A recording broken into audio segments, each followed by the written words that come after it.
Welcome back to Talking with Tad, and I'm glad to have you back here. And today we have a really special guest.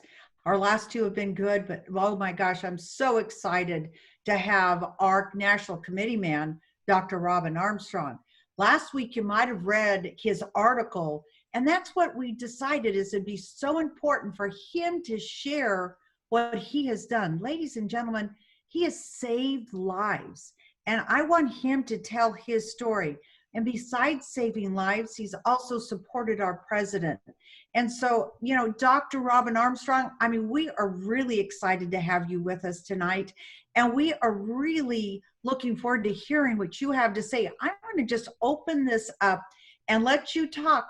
But at the very end, don't forget, we're going to have to share your fun facts. So we want everyone to stay on so you can hear that. But I am no doubt that they're going to stay on through the whole thing because they want to hear every word that you have to say. So I'm going to just turn it right over to you and let you have an open discussion about what you've been doing during this virus. Well, thank you so much, Tony, and it's an honor for me to be on with you today. And it's been a very interesting last 2 months, to say the least, with this whole COVID-19 pandemic going on. It's been really interesting, and I've learned a lot, and I'm going to just kind of share some of that with you. I'll kind of tell you what happened, and then I'll sort of go into what I think it means politically as well. And so, on August the 2nd, we in this nursing facility where I go. So I have a practice. We have a large practice that I'm actually the owner of. It's Armstrong Medical Group. There's 11 of us that work. And so there's PAs and NPs and physicians. And so we practice in hospitals and in nursing homes. And so one of the nursing homes that we go to, called the Resort Texas City, it's been in the news a lot lately. It is on April the 2nd, the Texas Department of Health, through our Galveston County Health Department, decided to test every resident and every employee in that nursing facility. Really? And so this is something that's pretty unprecedented. This is not typically done. And so it was the first facility. And what prompted that was 3 positive employees. And so there were 3 staff members who were physical therapists who tested positive for COVID-19. And so obviously these folks work with almost all the residents in the facility. So there was a huge concern that there may be a lot of residents that were infected. And so Galveston County Health Department decided to go in and test everybody in the facility, all the employees, all the staff. And what we found was we had 52 positive residents who live in the nursing home, positive for COVID-19. And we had 31 staff members, employees that were positive. And so immediately there was just panic in the entire facility. So what happened was you had 31 staff who immediately could not work anymore. And so they were gone. And so your facility was immediately short-staffed. And then you also had 52 residents who are probably the sickest of the sick in our society because they're elderly, and they're also Right. Have many medical problems. And so at that point, our team sort of made a decision, and we did something that was pretty different and unique. We decided that we were going to take some of the lessons that we had learned in the hospital and use some of those a little bit earlier in the nursing facility. We had no idea that we would be the first ones to do this in the United States, but it just seemed like a reasonable thing to do.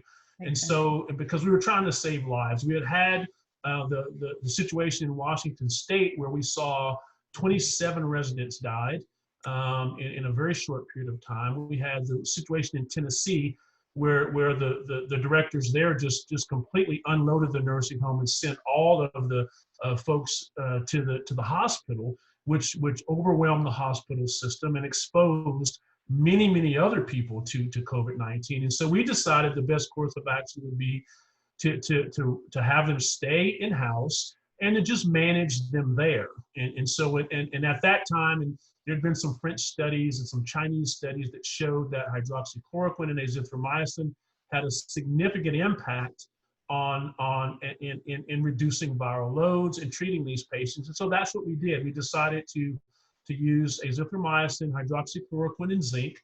And we treated him. It's just a 5-day course. I've used these medications many, many times myself, all three of them, and they're very safe. And we knew that they've been safe, they've been safe for the last 60 years.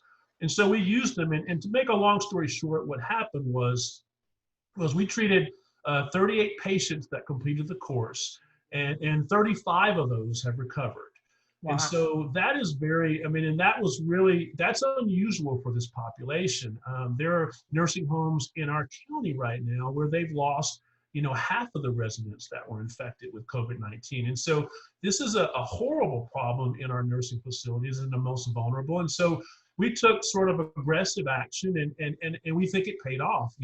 We saved a lot of lives. Since that time, you would have thought that everybody would rejoice at that. You would think that everybody would be happy, but simply because, I suppose, because the president, talked about hydroxychloroquine, we've just been under attack since that happened.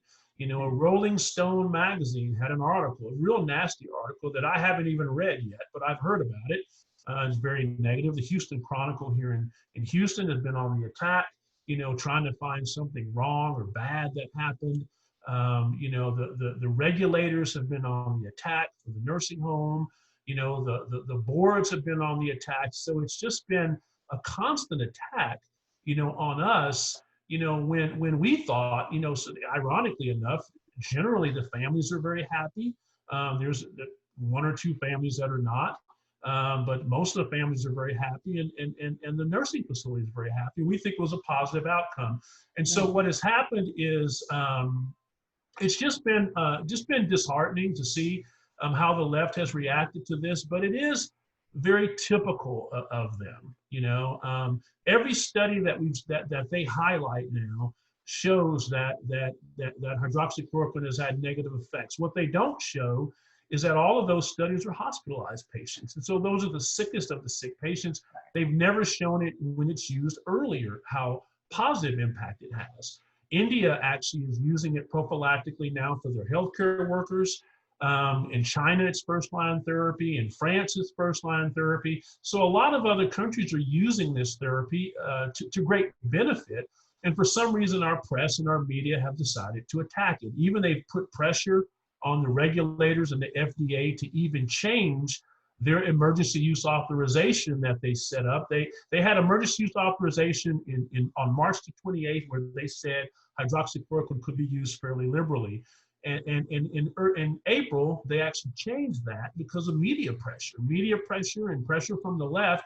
And they changed that to say it can only be used in the hospital. Well, my contention has been, and I mentioned this on the Laura Ingraham show, that in the hospital, it has less effect in the hospital. So you should be using it a little bit earlier. So the FDA has essentially said the only place that you can use hydroxychloroquine is the place that it's been found to have the least effect.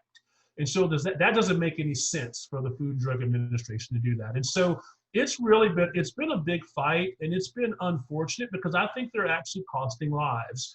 They're making physicians who are very nervous about ordering these medications because they feel like they're going to get in trouble. These huge academic centers are very concerned that they can't prescribe the medication to their patients because they're afraid they're going to get in trouble with the FDA or with the Texas Medical Board or with other medical boards around the United States. And so it's really unfortunate. It's been disheartening because I believe that they're costing lives. The regulators, the lawyers, and the Democrat Party are costing lives right now because they're not open to this. And that's really frustrating. And it's upset for us as medical professionals as well. Now, I believe that the Democrats are certainly, their goal is to beat President Trump and to try and scar him in any way possible.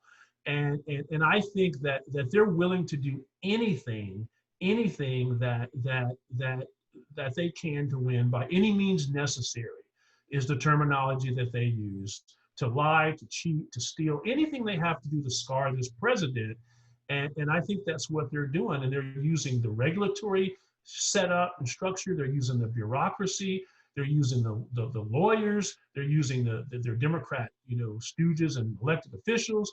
It's just they're using the media to do it as well. And so by any means necessary, they're trying to defeat this president and scar anybody who's a supporter of his. I'm fully convinced that they, many of the headlines in these articles said that the first thing it led with is said Trump ally was the first thing, talking about a medical therapy. So they immediately made it about politics and did not make it about science in any way. So that's been very unfortunate, but I think that the American people are seeing through it right now.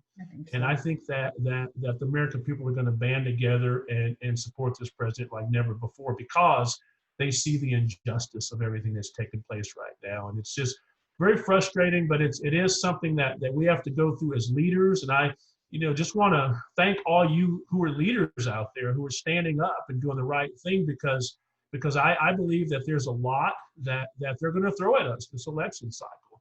I think this is only the beginning. I agree with you. My gosh, that is such an incredible story. I mean, Robin, I am so thankful, and I know so many people are so thankful. I have a question. I'm listening, and I could listen to you for hours and tell me all these stories. One thing you mentioned was about, you had said something about families, most of the families happy.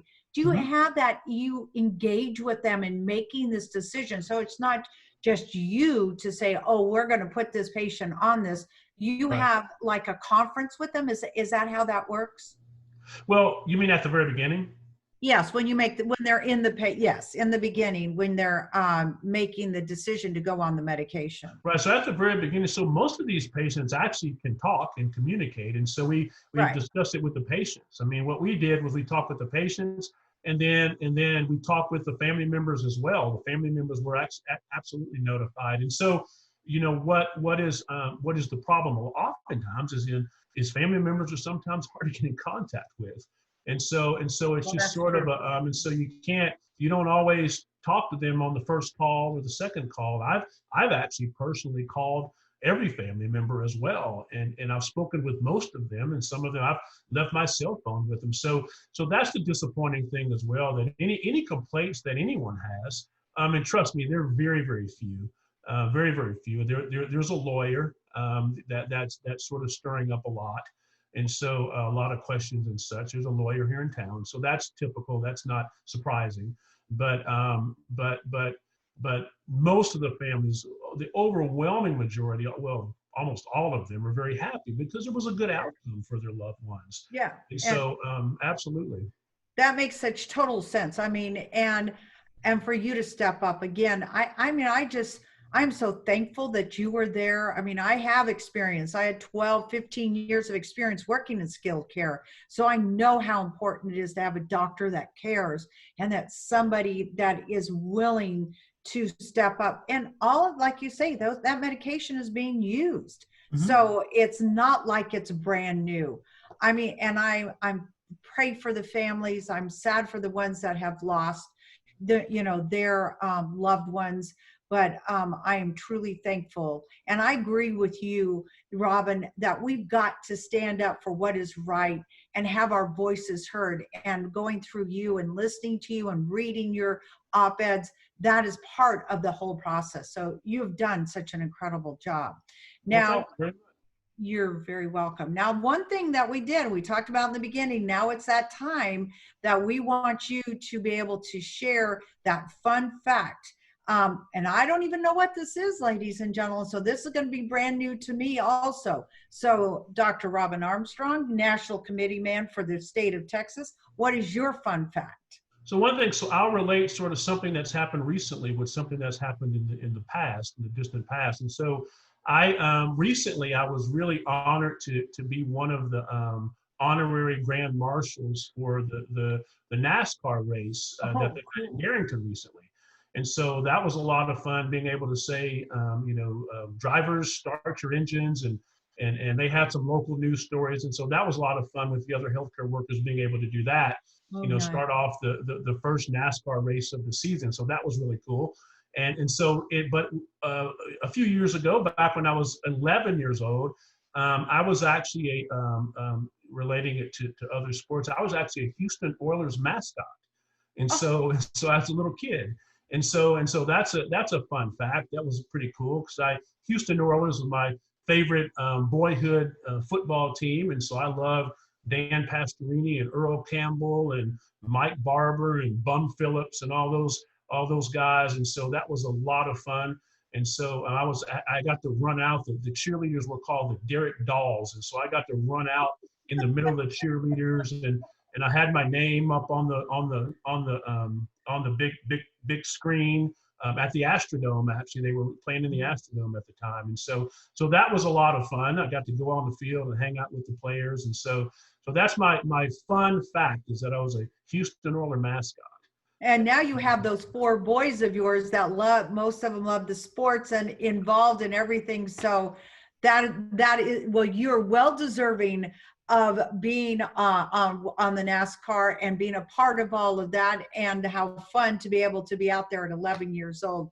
So, hey, Robin, thank you so much for taking your time today with us and sharing your story.